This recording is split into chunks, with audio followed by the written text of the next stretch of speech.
I'd like to welcome you to another episode of Mission Matters Innovation, your source for all things innovation.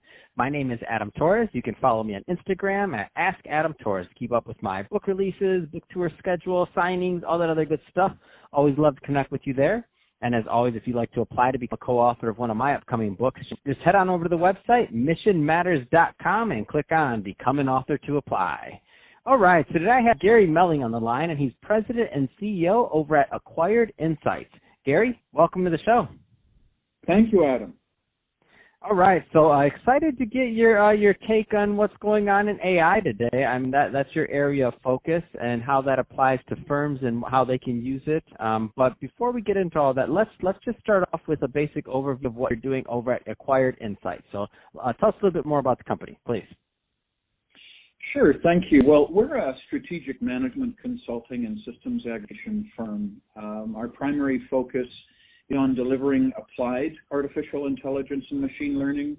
We also work in predictive analytics, cybersecurity, cryptocurrency, blockchain, humanoid robotics, chatbots, and 3D avatars. So our focus is really to result in immediate, measurable, and scalable value for our clients.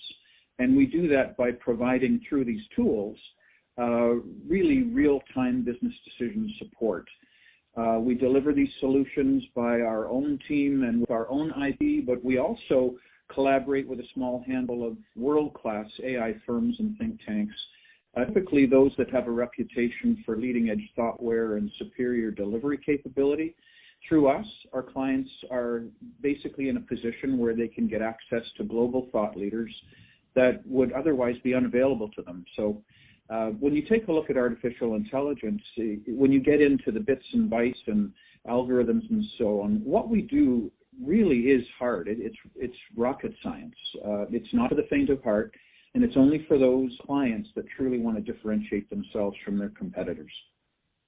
Let's go a little bit further down that path of scalable value, because I don't want to glance over that, because that's a real specific term, and I don't when you said it's for a certain type of client, I don't know that everybody understands exactly what scalable value means and how it applies to them and their workforce. Sure, a lot of organizations engage in projects, whether they're internal projects or projects for their clients. Where really the value at best is incremental. If you take a look at a CIO in a mid-sized company, they may have anywhere from 20 to 300 projects that they're going to engage in over the year. They look for budget, business cases, all kinds of details, but in the end, the return on investment, some of the other metrics that are used by finance people, internal rate of return, and so on, offer companies usually about 10 to 15% return on investment per year, which basically means that it would take somewhere around 6 to 7 years really to acquire a 100% return on investment. I worked for years on Wall Street doing ERP implementations back in the 90s, doing Y2K and so on.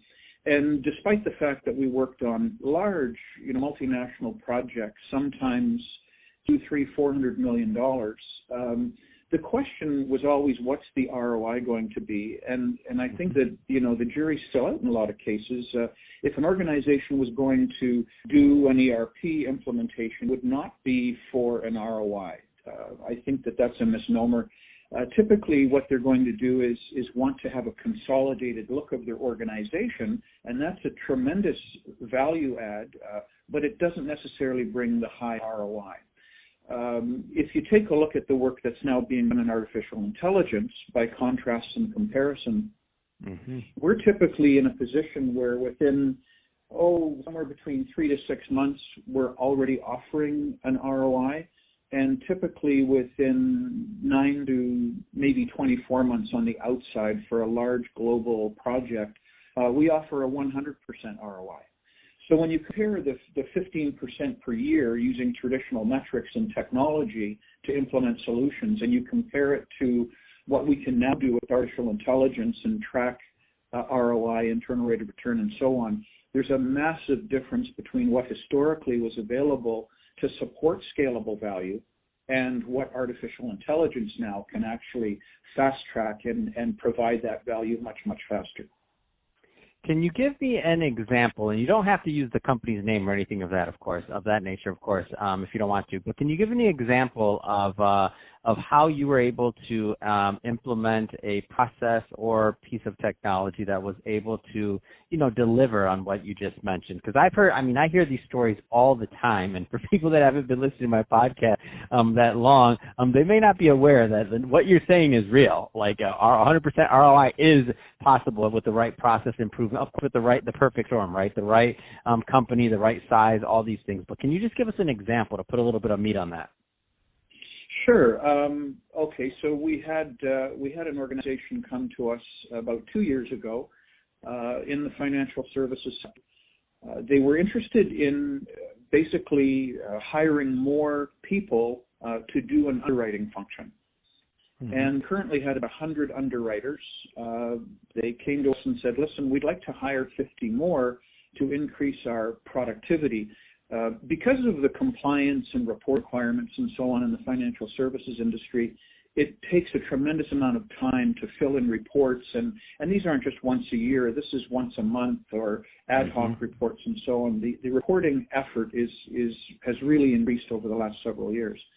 What this has meant for this particular organization is that their underwriters, about 8 years ago, were able to underwrite approximately 7 to 8 projects per day.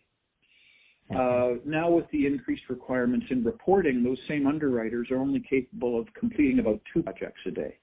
Wow. So there's pent-up demand for internal productivity that wasn't being realized. And in fact, by hiring 50 more people, the advice we gave to this organization is you're at best only going to have a marginal increase. So instead of underwriting 2 projects a day, you might get to 3 projects a day. But you're certainly going to recoup that 8, 9, 10 kind of that you're shooting for. What we did is we took a look at using what we call a robo underwriter. We modeled the behavior of their best underwriters. Of course, everything we did is compliant, and the solutions we provide are not black box. They're what's called white box, meaning that the clients actually see the calculations and everything that are happening all along the way. If the client was interested in being trained on how to use these tools, they could actually manage and utilize the system by themselves. Most opt for us to do that. So we came in, they had tried a variety of different things. They had thought, well, how hard can this be? If we use artificial intelligence, it's still fairly young, and we should be able to master this by ourselves. Now, we've been at this for over 15 years. They decided to do a couple of different things. One thing they decided to do was to license a solution out of the box. That was an abject failure. We had said in advance to them, look, you're not going to find a solution out of the box that's going to meet your needs. What you need truly is a customized solution. 10, 15, 20 years ago, when you used the word customized within the topic of software, customized equaled expensive. But now there are so many tools available. There are open source algorithms. There are a variety of tools that are either no cost or low cost. And yes, there are some elements that are proprietary and so on. But the overall cost for implementing these kind of leading edge technologies has come way, way down. And the fact of the matter is, a solution out of the box isn't going to offer them any real value. That was a failure. They then decided, well, there are so many startups out there. Why don't we go up to the marketplace and acquire one? Well, we coached them on buyer beware. There are a lot of new startups and recent grads, and again, these recent grads are very excited. They've come out of in many cases a fine academic environment, but what they bring to the table are academic experience. They don't have real world experience in, let's say, preserving the business continuity of the organization while they're actually engaging in a digital transformation. So we had suggested to them they be very careful in how they do their due diligence. They went out into the marketplace, identified 6 companies that they were considering for acquisition, at least one. After a couple of months, we got a call back from them saying it didn't work out. And we said, why? And they said, well, unfortunately, the startup really didn't have any IP, and they didn't have the experience that we needed, and so we figured it would be a bad situation to pursue actually doing the acquisition. We'd have more learning than we anticipated. And then the third solution they tried was to say, well, we think we've learned enough from the first two experiences. We've got some very smart people in the organization. Let's supplement them by adding some strategic hires, and we'll build our own capability internally. And that, too, was a failure. This is not one of those things where you can just read the flap of a book and become an expert overnight. And so they realized through this now year and a half later, wow, that this was servicing them very well. On top of that, we had counseled them to say, listen, regardless of what you do, let's take a look at your cybersecurity and make sure you've got everything buttoned down. And they chose not to. And unfortunately, they were hit by a ransomware attack that was costing them over $1 million a day for a couple of weeks. And, distributed denial of services, and clients couldn't log in, and their brand took a hit. There were just all kinds of problems. They finally came back to us recently and said, listen, we've learned from our mistakes. You're absolutely right. Now, of course, what they admitted was that had we engaged you right from the beginning, we not only would have had a customized solution that met all of our needs, we would be able to now be in a position where we would be 2 years into using that system, and by the COO's own calculations, not only would we have recouped that lost productivity down to 2 projects a day and built it up to 10 or 12 projects a day, that alone would have been responsible for generating another $2 billion worth of revenue for them. So, my heart, Gary, my heart. I know. And unfortunately, artificial intelligence has been around for 50, 60 years, but unfortunately it really hasn't been adopted in a significant commercial way until recently. And so, again, there are a lot of pundits out there, a lot of people that talk a good story, but the question I think a lot of business leaders have to ask themselves, and it's tough. If you've got a business leader who's a year or two away from retirement, and they've been successful in building a 30, 40-year career, and they've done it without artificial intelligence, it's a quantum leap for them to say, okay, I'm going to put my legacy on this new technology I know nothing about. And if it goes south, there's my reputation gone. So many of them just kind of hunker down and continue doing what they've always done. But I really think that what that does is a disservice not only to them, but to the organization. Because while they take longer to make up their minds to actually do something, their competitors are all over it. And so we're seeing more and more companies pulling away from the pack because of that early AI adoption. Man, I love it, Gary, and that is an amazing story on what AI can do, and I guess you gave us the good, the bad, and the ugly of AI from all different angles. Man, that's awesome. I had to get your vantage point on that because I wasn't expecting a couple $1 billion story. So thank you for that.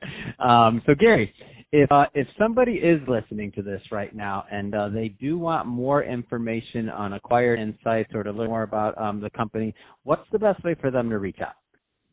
Well, we have a 1-800 number, 1-800-627-4151. That's North America, toll free. And they can also reach out to us via email, info@aiinc.cloud. info@aiinc.cloud. Fantastic. Well, hey, Gary, it's been awesome having you on the show today. Really appreciate you coming on and sharing more about what you're doing over at Acquired Insights and also what providing scalable value actually means. So appreciate all of that. And to the audience, as always, thank you for tuning in. I hope you got a lot of value out of this. If you did, don't forget to subscribe to the podcast, but also if you're watching this on our Mission Matters Innovation YouTube channel, then leave us some comments in the comment section. Love to hear your thoughts on AI, what's going on and what's going on in technology. And Gary, thanks again for coming on the show.